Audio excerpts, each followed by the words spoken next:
Дебюты новогоднего вечера «Рапсодии». В субботу в составе симфонического оркестра Татарстана впервые прозвучали два новых инструмента – 200-летняя виолончель и 300-летний альт.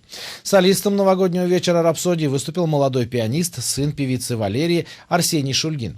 С Государственным симфоническим оркестром 17-летний музыкант только начинает работать. Для своего первого выступления в Казани выбрал сложное произведение – первый концерт для фортепиано с оркестром Ференца Листа. На вечере дебютов побывала Елизавета Саляхова.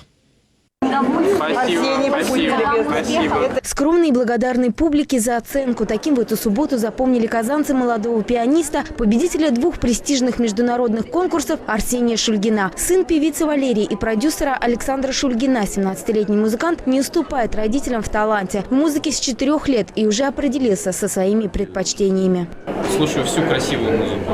Те гармонии, которые меня задевают, я слушаю такую музыку, независимо от жанра и времени написания. Молодого солиста казанцы встретили тепло. Вероятно, это и помогло преодолеть музыканту легкое волнение. Для дебюта на казанской сцене выбрал концерт Листа, номер 1 для фортепиано с оркестром.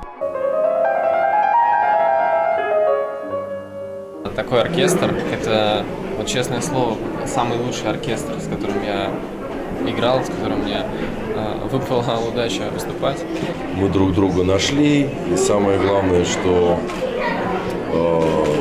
наша любовь и желание творить, оно совпадает. Вот. А отсюда уже планы, они рождаются сами собой, их огромное множество.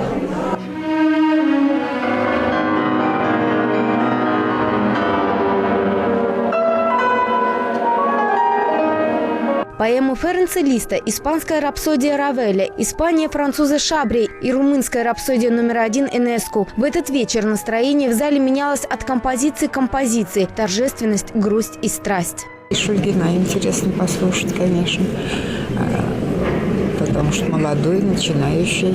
В общем-то, уже слышали по телевизору его. Александр Сладковский, он очень такой эксцентричный, очень своеобразный дирижер, потому что у него своя техника, у него своя динамика.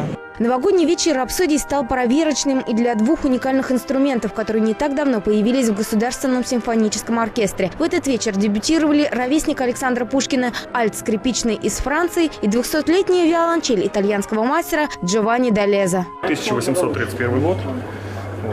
В принципе, формы дерева определяет звук, качество самой работы. Вот. Шикарный инструмент, потрясающий звук. Добавить нечего просто. Можно сказать, что сама играет.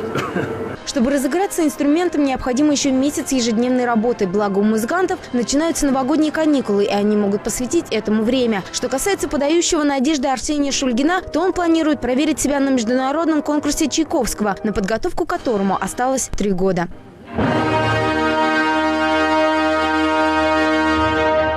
Елизавета Саляхова, Игорь Романов. Столица.